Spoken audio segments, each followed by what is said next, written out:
अस्सलामुअलैकुम क्लास 9 के स्टूडेंट्स, जब भी मेरा आप ये लेक्चर देख रहे हैं, आज हम लोग करेंगे एक्सरसाइज 1.2 का सलूशन। इससे पहले मैं एक्सरसाइज 1.1 करवा चुका हूँ। उसका बुनियादी कंसेप्ट समझाना था, फिर उसके बाद उस एक्सरसाइज को करवाया और फिर उसके कुछ क्वेश्चंस आपके हैंड पे छोड़ दिए कि आप उन क्वेश्चंस को सोल्व कीजिएगा। फिर उसके बाद मैंने एक्सरसाइज 1.2 की बेस बनाई कि कुछ मैट्रिक्सेस का तारफ़ करवाया कि रो मैट्रिक्स क्या होते हैं, कॉलम मैट्रिक्स क्या होते हैं, स्क्वायर मैट्रिक्स क्या है, आइडेंटिटी मैट्रिक्स क्या है, नल मैट्रिक्स क्या होते हैं, स्क्वायर मैट्रिक्स क्या होते हैं और इस तरह के स्केलर मैट्रिक्स वगैरह क्या होते हैं। इस तरह के तमाम मैट्रिक्स का मैं हवाला दे चुका हूँ और इस तरह की तमाम बातें मैं कर चुका हूँ। आज उसी कंसेप्ट को जहन में रखते हुए हम एक्सरसाइज 1.2 का सलूशन प्रेजेंट करेंगे। इसके बाद मैं 1.3 का बुनियादी कंसेप्ट, फिर उसकी एक्सरसाइज का सलूशन करवाऊंगा, फिर 1.4 का बुनियादी कंसेप्ट और फिर उसका सलूशन करवाऊंगा। मेरी कोशिश होगी कि मैं आज आपको ज़्यादातर एक्सरसाइज के पार्ट करवाऊँ, ताकि इसकी बुनियादी वजह यह है कि क्योंकि लेक्चर में लेट अपलोड कर रहा हूँ, क्योंकि मैंने बाकी सब्जेक्ट्स को भी लेक्चर्स अपलोड करने होते हैं, तो उसके लिए एक दिन मुख्तस किया। तो आज मेरा इरादा यह है कि मैं आपको बहुत ज़्यादा टॉपिक्स करवाऊँगा। स्टार्ट करते हैं बिना किसी मज़ीद चीज़ों को डिस्कस किए हुए। सबसे पहले आपको एक क्वेश्चन दिया गया है और आपसे कहा गया है कि आप आइडेंटिफाई करें कि ये आपके पास कौन सा मैट्रिक्स है। जिन्होंने बुनियादी कंसेप्ट्स यानी लेसन 2 नहीं देखा तो वो लेक्चर देख लें और उसके बाद इन क्वेश्चंस को जब देखेंगे तो उन्हें ये क्वेश्चंस बड़े आसान लगेंगे। तो आप देख सकते हो कि इस मैट्रिक्स के अंदर मौजूद तमाम जो आइडेंटिटीज़ हैं, तमाम जो नंबर्स हैं, वो हमारे पास क्या है, 0 है। तो ये हमारे पास बेसिकली कौन सा मैट्रिक्स है, ये हमारे पास है नल मैट्रिक्स है। ये एक बुनियादी बात, आसान सा क्वेश्चन है। फिर उसके बाद हमारे पास क्वेश्चन नंबर 2 दिया हुआ है और वो हमें दिया हुआ है 2, 3 और 4 और हमसे कहा गया है कि ये बताएं कि ये कौन सा मैट्रिक्स है। तो आपको मालूम होना चाहिए कि मैंने कहा था कि जिस मैट्रिक्स में अगर आप देखें तो आपको एक कतार नजर आए, एक रो नजर आए, तो उसको हम लोग बेसिकली कौन सा मैट्रिक्स कहते थे, रो मैट्रिक्स कहा करते थे। ये भी आपको मैं पढ़ा चुका हूँ, वहाँ पे बता चुका हूँ। इसको रेक्टेंगुलर मैट्रिक्स भी कहते हैं। मैंने आपको बताया था कि अगर वो स्क्वायर नहीं है, स्क्वायर से मुराद मेरा क्या था, मिसाल के तौर पर इवन नहीं है, यानी कि यहाँ पे देख लीजिए 2 रो है और 2 कॉलम है। अब ये 2 क्रॉस 2 है, इसका ऑर्डर 2 क्रॉस 2 आता है। इसका मतलब ये है कि ये हमारे पास स्क्वायर मैट्रिक्स है। नल मैट्रिक्स तो है ही, लेकिन ये हमारे पास स्क्वायर मैट्रिक्स है। सिमिलरली ये हमारे पास रो मैट्रिक्स है, लेकिन सेकेंडरी ये कौन सा मैट्रिक्स है, ये हमारे पास रेक्टेंगुलर मैट्रिक्स है। रेक्टेंगुलर मैट्रिक्स की खुसूसियत क्या थी कि वहाँ पे रो और कॉलम का जो ऑर्डर होता है वो इवन नहीं होता। मिसाल के तौर पर यहाँ अगर आप देख लीजिए तो रो 1 है और कॉलम हमारे पास आ जाते हैं 3, तो इसका ऑर्डर 1 क्रॉस 3 है।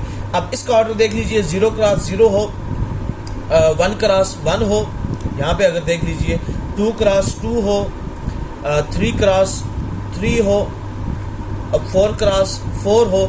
इस तरह का आपके पास अगर ऑर्डर आ जाए, यानी कि 1 क्रॉस 1, 1 रो 1 कॉलम, 2 रो 2 कॉलम, 3 रो 3 कॉलम, यानी इवन आ जाए आपके पास रो और कॉलम की तादाद, तो फिर आप याद रखिएगा आपके पास वो कौन सा होता था, वो आपके पास स्क्वायर मैट्रिक्स था, जबकि ये हमारे पास रेक्टेंगुलर मैट्रिक्स आ जाता है। सिमिलरली उसके बाद नेक्स्ट क्वेश्चन दिया हुआ है और वो क्वेश्चन में आपसे कह रहा है कि 4, 0 और 6। अगर आप अब गौर से देखें तो ये हमारे पास एक कॉलम मैट्रिक्स है, क्योंकि इसमें एक कॉलम दिया हुआ है और 3 रोज बनाई हुई हैं, तो इसको हम लोग कहेंगे कॉलम मैट्रिक्स। अब ये कॉलम मैट्रिक्स यानी कि प्राइमरी एक हमारे पास जो है तो वो कॉलम मैट्रिक्स है, लेकिन अगर सेकेंडरी बात करूं तो ये हमारे पास रेक्टेंगुलर मैट्रिक्स भी है। क्यों? क्योंकि इसमें रो और कॉलम की तादाद जो है वो बराबर नहीं है। उसके बाद हमारे पास आ जाता है एक और मैट्रिक्स दिया हुआ है, वो है 1, 0, 0, 1। अब आपको याद होना चाहिए, मैंने आपको आइडेंटिटी मैट्रिक्स के बारे में कहा था। मैंने कहा था कि ये वो खास किस्म के स्क्वायर मैट्रिक्स होते हैं कि जिसके डायगोनल पे मौजूद जो नंबर्स होते हैं वो नंबर्स 1 होता है। यानी कि यहाँ पे भी देख लीजिए 1 है, यहाँ पे भी देख लीजिए 1 है। अब दोनों आइडेंटिटीज जो दोनों नंबर्स है वो दोनों एक ही नंबर है और वो नंबर कौन सा है, 1। तो इसको हम लोग बेसिकली कहते थे आइडेंटिटी मैट्रिक्स। ये आपको कुछ मैट्रिक्स की बेसिकली क्या करनी है, पहचान करनी है, उनका सोल्यूशन बता रहा हूँ। फिर उसके बाद आ जाता है आपके पास E = 0। अब ये हमारे पास नल मैट्रिक्स है, क्योंकि इसमें तमाम के तमाम जो कितने हैं, एक ही है और वो एक ही क्या है, 0 है हमारे पास। तो ये भी हमारे पास बेसिकली क्या है, नल मैट्रिक्स आ जाता है। उसके बाद हमारे पास एक और लास्ट वाला जो इसका फर्स्ट पार्ट का लास्ट क्वेश्चन है, वो है हमारे पास, देख लीजिएगा 5, 6 और 7। अब यहाँ पे 3 रोज हैं और एक कॉलम है, तो आपके पास ये कौन सा मैट्रिक्स आ जाएगा? कॉलम मैट्रिक्स आएगा। मैं फिर बता रहा हूँ कि ये हमारे पास सेकेंडरी में ये हमारे पास रेक्टेंगुलर मैट्रिक्स भी कहलाएगा, क्योंकि रेक्टेंगुलर मैट्रिक्स की ये खुसूसियत होती है कि उसमें ऑर्डर ऑफ मैट्रिक्स कभी भी इवन नहीं होता, यानी रोज और कॉलम की तादाद कभी भी बराबर नहीं होती। अगर रोज और कॉलम की तादाद बराबर होगी तो वो हमारे पास स्क्वायर मैट्रिक्स कहलाता है, और रोज और कॉलम की तादाद अगर बराबर नहीं है तो वो हमारे पास रेक्टेंगुलर मैट्रिक्स कहलाता है। ये आपने बुनियादी बातें याद रख लेनी है। फिर इसका पार्ट 2 आ जाता है, 1.2 का पार्ट 2 है। अब उसमें पूछा हुआ है from the following matrices identify square matrices कौन से हैं, रेक्टेंगुलर मैट्रिसेस कौन से हैं, रो मैट्रिसेस कौन से हैं, कॉलम मैट्रिसेस कौन से हैं, आइडेंटिटी मैट्रिक्स कौन से हैं और नल मैट्रिसेस कौन से हैं। तो आपने इनकी आइडेंटिफिकेशन करनी है। इसका अगर आप फर्स्ट पार्ट देखिएगा, मैं आपके सामने लिख रहा हूँ, वो है -8, 2, 7, 12, 0 and 4। अगर आप गौर से देखें तो यहाँ पे 2 रोज हैं और आपके पास 3 कॉलम्स हैं, 1, 2, 3 कॉलम्स हैं और आपके पास सॉरी आपके पास 2 रोज हैं, तो इसका ऑर्डर बनता है 2 क्रॉस 3। तो ये हमारे पास रेक्टेंगुलर मैट्रिक्स में आ जाएगा। अब आगे से ऑनवर्ड में रेक्टेंगुलर मैट्रिक्स मुकम्मल नहीं लिखूंगा, मैं रेक्टेंगुलर मैट्रिक्स को रिप्रेजेंट करने के लिए मैं क्या लिख लूंगा, मैं कैपिटल R लिख लूंगा। आप इससे अंदाजा लगा लीजिएगा कि ये हमारे पास रेक्टेंगुलर मैट्रिक्स की एग्जांपल है। फिर इसी तरह हमारे पास एक और मैट्रिक्स दिया हुआ है, वो है 3, 0 and 1। अगर आप गौर से देखो, ये मैं इसके बेसिक कंसेप्ट्स में ये चीज़ें एक्सप्लेन कर चुका हूँ, मैं दोबारा साथ साथ इसलिए बता रहा हूँ क्योंकि यही आप याद रखिएगा। कभी भी किसी भी मैथ का, ये मैं आपको एक ट्रिक बता रहा हूँ, कभी भी आपको कोई भी मैथ का क्वेश्चंस आपने सोल्व करना हो तो सबसे पहले उसका बेसिक कंसेप्ट सीख लीजिए। बेसिक कंसेप्ट आपको आ जाएगी तो ये सोल्यूशन, क्वेश्चन का सोल्यूशन आपके लिए बड़ा ईजी हो जाएगा। अगर अब आप देखें तो आपके पास यहाँ पे एक कॉलम बना हुआ है, नंबर्स का एक कॉलम बना हुआ है, बाकी आपके पास 3 रोज हैं, तो ये आपके पास कॉलम मैट्रिक्स होगा और कॉलम मैट्रिक्स को मैं रिप्रेजेंट कर रहा हूँ कैपिटल C से। Similarly 6, -4, 1 and 2। अगर अब आप और से देखो तो इसका ऑर्डर देखो, आप ऑर्डर देखोगे तो ऑर्डर में आपको नजर आएगा कि यहाँ पे 2 रोज हैं और 2 ही कॉलम्स हैं, यानी कि 6, 1 का एक कॉलम बना हुआ है, -4 और 2 का एक कॉलम बना हुआ है। और रोज की बात करूं तो 6, -4 का एक रो बनी हुई है और 1 और 2 की एक रो बनी हुई है। तो ये 2 रोज और 2 कॉलम का मजमू है, और 2 रोज यानी कि इवन आ गए, 2 रो और कॉलम की और रो की तादाद आपस में बराबर है, इसलिए याद रखिएगा ये हमारे पास स्क्वायर मैट्रिक्स है जिसको मैं कैपिटल S से रिप्रेजेंट कर रहा हूँ। फिर सिमिलरली 1, 0, 0, 1, ये अभी मैं इससे पहले पार्ट में एक्सप्लेन कर चुका हूँ। ये हमारे पास आइडेंटिटी मैट्रिक्स है। आइडेंटिटी मैट्रिक्स क्या होता है? आइडेंटिटी मैट्रिक्स वो स्क्वायर मैट्रिक्स की एक स्पेशल टाइप है कि जिसके डायगोनल पे मौजूद जो नंबर्स होते हैं वो सिमिलर होते हैं और वो नंबर हमेशा 1 होते हैं, इसलिए याद रखना ये हमारे पास आइडेंटिटी मैट्रिक्स है और आइडेंटिटी मैट्रिक्स को मैं कैपिटल I से रिप्रेजेंट कर रहा हूँ। सिमिलरली हमारे पास एक और कॉलम है 1, 2, 3, 4, 5 and 6। अब ये देख लीजिए यहाँ पे 3 रोज हैं और 2 कॉलम्स आ जाते हैं, तो हमारे पास 3 रोज हैं और 2 कॉलम्स हैं, तो ये हमारे पास कौन सा मैट्रिक्स है? रेक्टेंगुलर मैट्रिक्स है। क्यों? क्योंकि रोज और कॉलम का ऑर्डर सेम नहीं है, यानी कि 3 रोज और 3 कॉलम नहीं है, बल्कि 3 रोज हैं और 2 कॉलम है। इसलिए याद रखना है कि ये हमारे पास कौन सा मैट्रिक्स आ जाता है? ये हमारे पास रेक्टेंगुलर मैट्रिक्स आ जाता है। अच्छा, अब आ जाते हैं क्वेश्चन नंबर 6 की तरफ। अगर आप क्वेश्चन नंबर 6 को देखें तो वहां पे आपको दिया गया है 3, 10, -1। आपको एक ही रो में आपको कितने नंबर दे दिए गए? 3 नंबर दे दिए गए, 1, 2 और 3। अब आप गौर से जरा देखिएगा, एक कॉलम, दूसरा कॉलम और तीसरा कॉलम, 1, 2 और 3, यानी कि आपको 3 कॉलम दे दिए गए और आपको एक रो दे दी गई। इसका मतलब ये है कि इसका ऑर्डर बन गया 1 क्रॉस 3। पहले आपको मैंने बताया हुआ है m क्रॉस n। m से मुराद होता है कि जब ऑर्डर आपसे कहा जाए तो आपको कहा जाता है, ऑर्डर का मतलब था RC का मतलब था रो को कॉलम से मल्टीप्लाई करना। तो m से मुराद रो और n से मुराद कॉलम होता है। तो यहाँ पे अगर आप ऑर्डर देखें तो वो 1 क्रॉस 3, तो ये हमारे पास रेक्टेंगुलर मैट्रिक्स है। मैं आपके साथ साथ बाकी वो पहले जो डिस्कस किए गए कंसेप्ट्स हैं मैं उनको दोबारा एक्सप्लेन कर रहा हूँ ताकि आपको चीज़ें समझ आ जाएं। उसके बाद आ जाता है हमारे पास क्वेश्चन नंबर 7 है 1, 0, 0। अब ये देख लीजिए हमारे पास 3 रोज है और एक कॉलम है, नंबर का एक ही कॉलम है, तो आपके पास ये हमारे पास बन जाएगा 3 क्रॉस 1। तो ये भी आपके पास रेक्टेंगुलर मैट्रिक्स आ जाता है। फिर उसके बाद एक मैट्रिक्स दिया हुआ है, ये जरा अच्छा सा क्वेश्चन है, 1 2 3 -4 2 0 1 0 1। अगर आप और से देखो तो यहाँ पे आपको 3 रोज मिलेंगी और आपको 3 ही कॉलम मिलेंगे। एक कॉलम ये है C1, दूसरा कॉलम ये है C2 और तीसरा कॉलम ये है C3। आपको रो मिलेंगी R1, R2 एंड R3।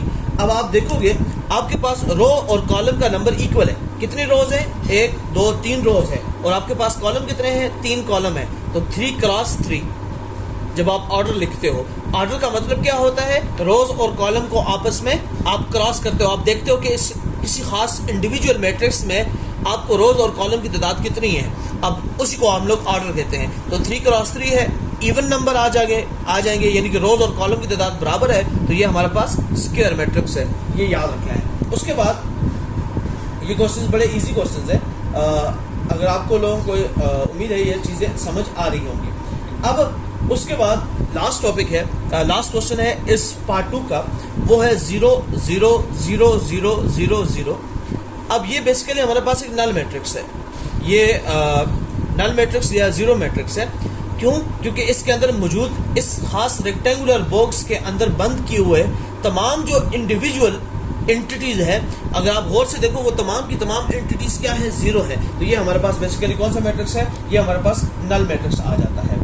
अब इसका एक्सरसाइज 1.2 का पार्ट 3 है। क्वेश्चंस जरा गौर से सुनिएगा। From the following matrices identify diagonal matrix, scalar matrix and identity matrix. अब आपने डायगोनल मैट्रिक्स, आइडेंटिटी मैट्रिक्स और स्केलर मैट्रिक्स में इससे पहले कि मैं एक्सप्लेन करने डायरेक्ट क्वेश्चंस करवाऊं, मैं आपको थोड़ा सा बेसिक्स आइडिया दे देता हूं ताकि आपको चीज़ें समझ आ जाए। सबसे पहले डायगोनल मैट्रिक्स की पहचान क्या है? डायगोनल मैट्रिक्स की पहचान ये है कि उसके डायगोनल पे मौजूद एंटिटीज होंगी। यानी कैसे? ये बेसिकली स्क्वायर मैट्रिक्स ही होता है।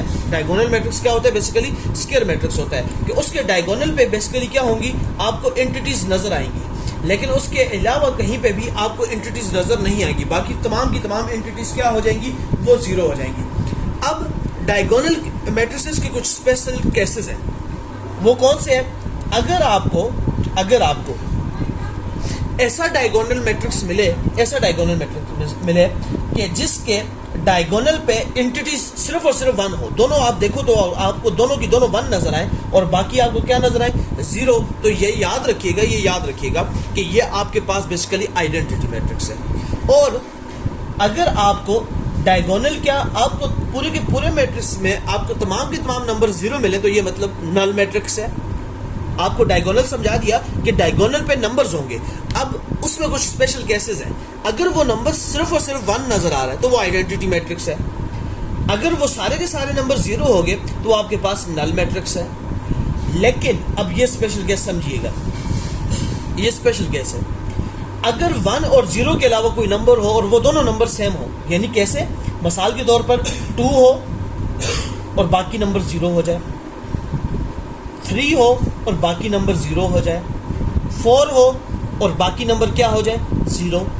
अब देखो ये 1 के अलावा है और 0 के अलावा वो डायगोनल मैट्रिक्स कि जिनमें नंबर 2 या 2 से बड़ा हो और वो नंबर सेम हो, तो याद रख लेना ये आपके पास स्पेशल केस है स्केलर मैट्रिक्स। ये तमाम के तमाम आपके पास स्केलर मैट्रिक्स है। अब ये सारे के सारे डायगोनल तो है ही, लेकिन ये डायगोनल में फिर कुछ स्पेशल केसेस आ जाते हैं कि आइडेंटिटी मैट्रिक्स क्या है और स्केलर मैट्रिक्स क्या है। अब जरा आप क्वेश्चन नंबर ये 1.2 एक्सरसाइज का पार्ट 3 का क्वेश्चन नंबर 1 देखिएगा तो आप देखोगे तो आपको एक क्वेश्चन दिया गया है कि एक मैट्रिक्स दिया हुआ है, मैट्रिक्स ए है और उस मैट्रिक्स में आपको डायगोनल पे नंबर दिए गए हैं 4 और 4। तो ये आपके पास बेसिकली कौन सा मैट्रिक्स आ गया? स्केलर मैट्रिक्स आ गया।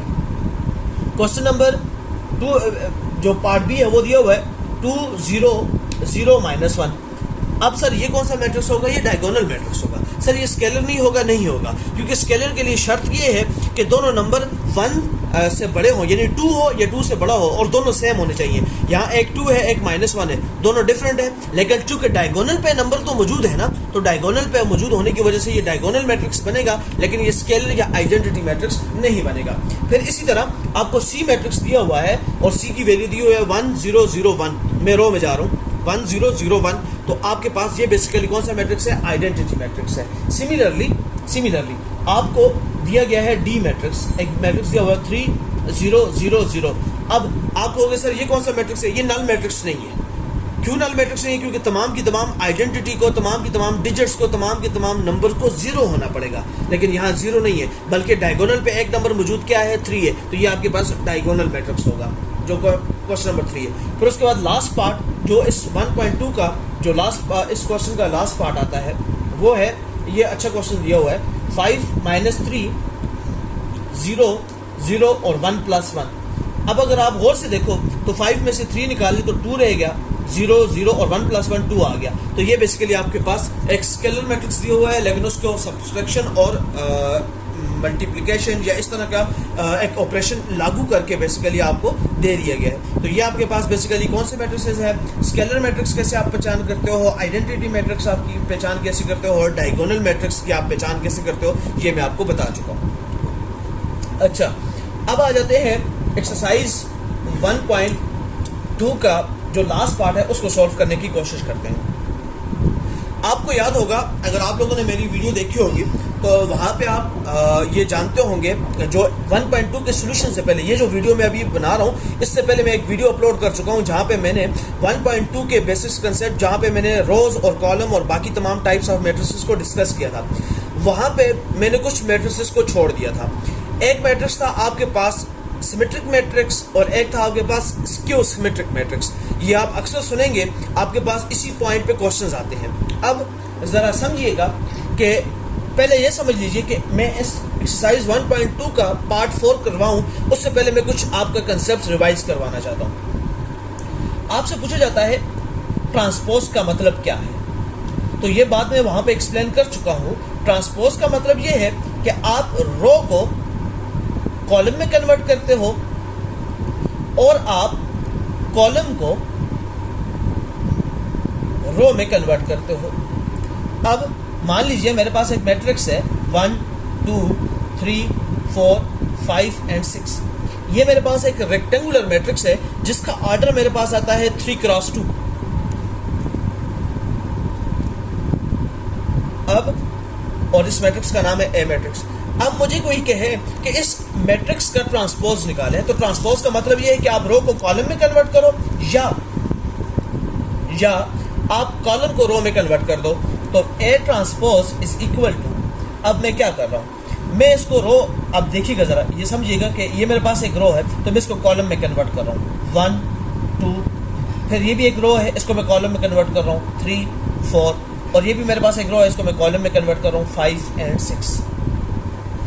अब इसका ऑर्डर चेक कीजिएगा। अब इसका ऑर्डर आ रहा है हमारे पास, अब इसमें रो कितनी है? 2 रोज है, और इसका जो कॉलम है वो कितने हैं? 3 कॉलम है। अब ऑर्डर, और आप ऑर्डर भी देख सकते हैं, पहले जो जब ट्रांसपोज नहीं लिया गया था, अब जब ट्रांसपोज ले लिया गया है, अब इसका ऑर्डर आप चेक कर सकते हैं। और ट्रांसपोज का मतलब क्या है वो भी मैं आपको बता चुका हूँ। ये ट्रांसपोज आप इस तरह करते हैं। अब समझिएगा सिमेट्रिक मैट्रिक्स क्या होता है।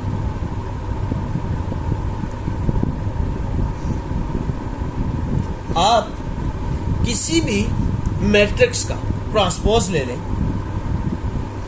आपने किसी मैट्रिक्स का ट्रांसपोज किया, और जब आपने उसको ट्रांसपोज निकाला और आपने उस ट्रांसपोज वाले मैट्रिक्स को गौर से देखा, और वापस आपको ऐसा लगा कि यार ये तो जब मैंने ट्रांसपोज निकाला है तो ये वापस बैक वही ओरिजिनल मैट्रिक्स आ गया, तो याद रखिएगा यही बेसिकली आपके पास क्या होता है? सिमेट्रिक मैट्रिक्स होता है। सिमेट्रिक मैट्रिक्स में क्या होता है? आपको एक मैट्रिक्स गिवन होगा, उस मैट्रिक्स का जब मैट्रिक्स का आप ट्रांसपोज निकालोगे तो वो ट्रांसपोज बिल्कुल हूबहू आपको जो पेरेंट्स, यानी कि जो पहले जो आपको गिवन मैट्रिक्स दिया गया था, वही आपके पास मैट्रिक्स वापस निकल कर आएगा। यही बेसिकली सिमेट्रिक मैट्रिक्स की पहचान है। और आपके पास मैं एग्जांपल करवाऊंगा, आपके पास स्क्यू सिमेट्रिक मैट्रिक्स की पहचान बेसिकली क्या है। उसमें भी आप बेसिकली क्या करते हैं? आप ट्रांसपोज ही निकालते हैं, लेकिन वो ट्रांसपोज उस मैट्रिक्स के नेगेटिव मैट्रिक्स के बराबर होता है। ये बात भी मैं आपको एक्सप्लेन करूंगा। अभी के लिए सिमेट्रिक मैट्रिक्स और स्क्यू सिमेट्रिक मैट्रिक्स की पहचान समझ लीजिए। सिमेट्रिक मैट्रिक्स में ट्रांसपोज उसी पेरेंट मैट्रिक्स के बराबर आता है, और स्क्यू में याद रखिएगा negative of the parent matrix के बराबर आता है। ये बुनियादी बात याद रख लेनी है। अब आपको एक क्वेश्चन आया हुआ है और उस क्वेश्चन को मैं आपको सॉल्व करवाता हूँ ताकि आपका बेसिक जो है ना वो कंसेप्ट बन जाए। क्वेश्चन क्या है? क्वेश्चन ये है find negative of matrix A B C D and E. अब आपसे कह रहा है कि नेगेटिव मैट्रिक्स मालूम करें। अब नेगेटिव मैट्रिक्स मालूम करना बड़ा आसान है, मैं आपको ये चीज़ एक्सप्लेन कर चुका हूँ। मान लीजिए आपको एक मैट्रिक्स दिया हुआ है 1 0 -1। अब ये आपके पास एक रेक्टेंगुलर मैट्रिक्स है और ये आपके पास प्राइमरी तो ये आपके पास एक कॉलम मैट्रिक्स है, लेकिन जो सेकेंडरी ये आपके पास एक रेक्टेंगुलर मैट्रिक्स है क्योंकि इसमें ऑर्डर सेम नहीं है। अच्छा, आपसे कहा जाए इसका नेगेटिव मालूम करें, तो मैं आपको नेगेटिव का बता चुका हूँ कि आप नेगेटिव साइन दोनों तरफ मल्टीप्लाई करोगे और सबसे आसान तरीका ये था कि आप नंबर्स के साथ जो मौजूद साइन होते हैं उन साइन को चेंज करोगे। यहाँ पे +1 है तो उसको चेंज करके कर दोगे -1, और 0 के साथ याद रखिएगा साइन लगाएं या ना लगाएं कोई फर्क नहीं पड़ता, चाहे नेगेटिव हो या पॉजिटिव हो, क्योंकि 0 हर चीज़ को 0 कर देता है। 0 और आपके पास जो -1 है ये कन्वर्ट हो जाएगा, आपके पास +1 आंसर आ जाएगा। ये आपके पास किसी भी मैट्रिक्स का नेगेटिव निकाल सकते हैं। बाकी आप तमाम नंबर्स का निकाल लीजिएगा, ये कोई इतना डिफिकल्ट पार्ट नहीं है इन अ सेंस के, क्योंकि आपने एक नंबर को एक मैट्रिक्स को उसके नेगेटिव में कन्वर्ट करना है और उसके लिए शर्त यह है कि आप क्या करोगे, नेगेटिव साइन को उन मैट्रिक्स के इंडिविजुअल नंबर के साथ मल्टीप्लाई कर दोगे, जैसा कि मैंने यहाँ पे किया। मैं इसका एक और पार्ट करवा रहा हूँ। चूँकि अमूमन ये समझा जाता है कि हर एक जो पार्ट दिया जाता है किसी भी एक्सरसाइज का, उसका सबसे मुश्किल पार्ट उसका लास्ट वाला होता है, और या उसका थर्ड लास्ट होता है या सेकंड लास्ट होता है जो डिफिकल्ट होता है। तो मैं यही सॉल्व करवा रहा हूँ ताकि आपको मुश्किल ना हो। -3 2 -4 और आपके पास आ गया 5। अब आपसे कहा जाए इसका नेगेटिव मालूम करें, तो नेगेटिव के लिए आपको मैंने बता दिया कि आप साइन को तब्दील कर दो। -3 की जगह आ जाएगा +3, -4 की जगह आ जाएगा +4, +2 की जगह आ जाएगा -2 और +5 की जगह आ जाएगा -5। यही बेसिकली इसका नेगेटिव मैट्रिक्स है जो आपने याद रख लेना है। अब उसके बाद हम अब आ जाते हैं 1.2 है एक्सरसाइज का, उसका पार्ट 5 है। अब पार्ट 5 में आपसे क्या पूछता है? पार्ट 5 में आपसे पूछता है कि आप ट्रांसपोज को करें। आप क्या करें? बेसिकली ट्रांसपोज को मालूम करें। मैं इसका अभी एक पार्ट करवा रहा हूँ, ये वाला करवाऊंगा, तो फिर मैं आपको इसी पार्ट के पार्ट 5 के 1.2 के मैं एक ट्रिक बताऊंगा कि आप कितने आसानी से आप ट्रांसपोज को मालूम कर सकते हैं। आप कंफ्यूज भी नहीं होंगे कि अच्छा ये इस तरह करना है। अब मैं आपको एक चीज़ से सिखाता हूँ। पहले देख लीजिए, आपको एक मैट्रिक्स दिया हुआ है और वो मैट्रिक्स क्या है? 0 1 और -2। बेसिकली अगर आप गौर से देखो तो प्राइमरी ये हमारे पास एक कॉलम मैट्रिक्स है,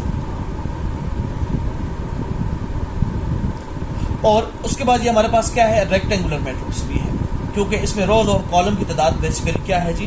बराबर नहीं है। और इसका ऑर्डर क्या आता है? इसका ऑर्डर आ जाता है रो क्रॉस कॉलम। और रो कितनी है हमारे पास? यहाँ पे देख लीजिए, रो हमारे पास 3 है और कॉलम हमारे पास 1 है। क्योंकि कॉलम 1 है इसलिए इसको हम लोग कॉलम मैट्रिक्स कहते हैं। अब उसने कहा है ट्रांसपोज मालूम करें। ट्रांसपोज के लिए क्या करते हैं हम लोग? रो को कॉलम में या कॉलम को रो में कन्वर्ट करते हैं। तो यहाँ पे कॉलम है, एक ही कॉलम है, तो उसको रो में कन्वर्ट कर दीजिए।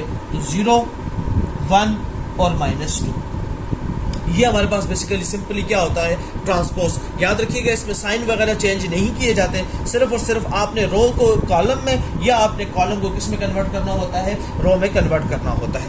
अब इसी के बाद इसका नेक्स्ट पार्ट आगे करवा रहा हूँ, वो है आपके पास इसका एक और मैट्रिक्स दिया हुआ है C है, और वो क्वेश्चन कुछ इस तरह है 1 2 2। अच्छा, इसका अगर आपसे मैं पूछूं इसका ऑर्डर क्या है, तो देख लीजिए इसमें रो कितनी है? 1 रो है, और कॉलम कितने हैं? 3 कॉलम है।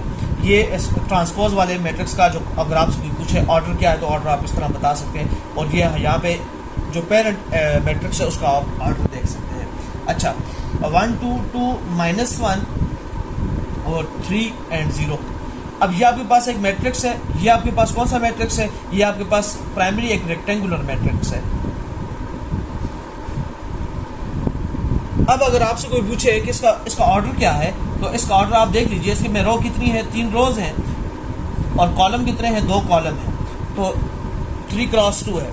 अब आपने इसका ट्रांसपोज लेना है, तो आपने बेसिकली क्या करना है? या तो रो को कॉलम में या कॉलम को रो में कन्वर्ट करना है। तो मैं लिख रहा हूँ 1 2 फिर 2 -1 और फिर क्या आ जाता है? 3 और 0। अब देख लीजिए, अब अगर मैं इसका आपके पास ऑर्डर लिखूं, तो इसका ऑर्डर क्या आ जाएगा हमारे पास? हमारे पास इसमें 2 रोज आ जाएगी, और आपके पास कॉलम कितने बन जाएंगे? आपके पास 3 कॉलम्स आ जाएंगे। अब आप इसके बकिया पार्ट कीजिएगा। मैं आपको ट्रांसपोज की एक ट्रिक बता रहा हूँ। आपने मेरे मुंह से बार बार सुना होगा कि ट्रांसपोज का मतलब ये है कि रो को कॉलम में कन्वर्ट करें या कॉलम को रो में कन्वर्ट करें। आपने ये मेरे मुंह से बार बार सुना होगा। आपको ट्रिक बता रहा हूं। अगर आपको कोई मैट्रिक्स दे दिया जाए, मान लीजिए ये एक मैट्रिक्स है 5 6 3 2 1 एंड 0। ये आपके पास एक मैट्रिक्स आया। आपने और कुछ नहीं करना। आपने सबसे पहले इस मैट्रिक्स का क्या करना है, ऑर्डर लिखना है। ऑर्डर क्या आएगा, आपने रोज को कॉलम में, रोज और कॉलम की तादाद लिखनी है।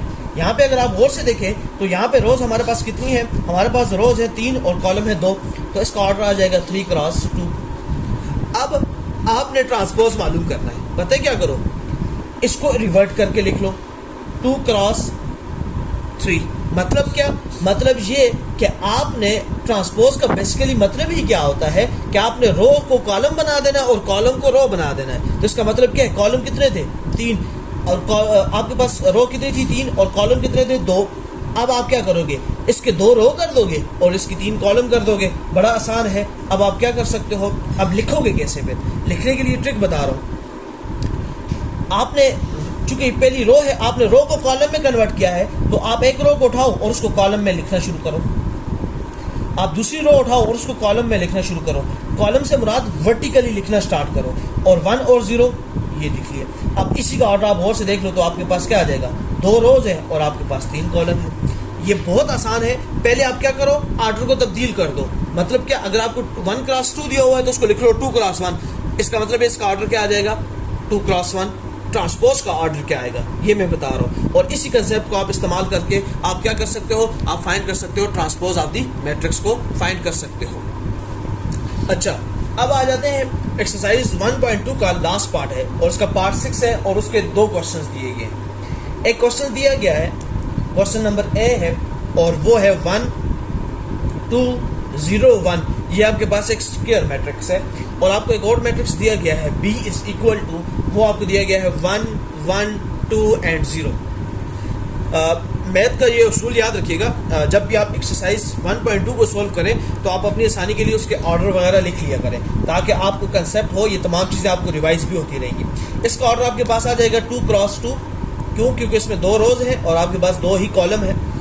और आपके पास जो बी मैट्रिक्स है इसका ऑर्डर भी आपके पास क्या आता है, 2 क्रॉस 2, 2 रोज है और 2 कॉलम है। उन्होंने क्वेश्चंस क्या पूछा हुआ है, आपसे कहते हैं कि फाइंड करें, प्रूफ करना है कि अगर मैं इस मैट्रिक्स का ट्रांसपोज लूँ फिर उस ट्रांसपोज का भी मैं क्या लूँ, ट्रांसपोज लूँ, तो वो मेरे पास वापस क्या आ जाएगा, हमारे पास वापस आ जाएगा क्या चीज़, हमारे पास वापस आ जाएगा ओरिजिनल मैट्रिक्स आ जाएगा। एक बात सिमिलरली वो कह रहा है कि बी ट्रांसपोज कभी ट्रांसपोज लूँ और वो भी हमारे पास वापस क्या आ जाएगा, वो भी हमारे पास वापस आ जाएगा बी। अब आप लोग कंफ्यूज बिल्कुल नहीं होना। मैंने आप लोगों से ऑर्डर लिखवाया है, ये ऑर्डर लिखवाने का बुनियादी मकसद ही यही था। आप ज़रा समझिएगा कि मैं ये क्यों करवा रहा हूँ। यहाँ पे हमारे पास कॉलम रोज कितनी है, 2, कॉलम कितने हैं, 2।